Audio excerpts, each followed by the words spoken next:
কর্ম করো, কিন্তু ফলের আশা করো না।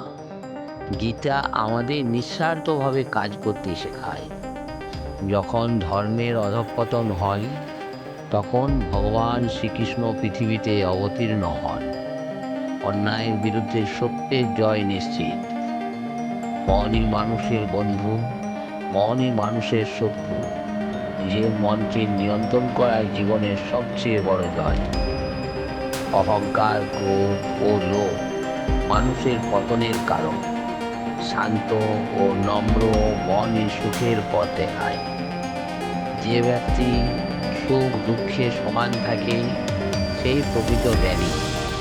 জীবনের সব পরিস্থিতিতে ধৈর্য রাখা উচিত। ভক্তি ও বিশ্বাসের মাধ্যমে মানুষ ঈশ্বরকে লাভ করতে পারে। সত্যিকারের ভালোবাসা ও ভক্তি জীবনের শক্তি। সত্যের পথে চললে বাধা আসবে, কিন্তু শেষ পর্যন্ত জয় সত্যেরই হয়। জয় শ্রীকৃষ্ণ। ধন্যবাদ।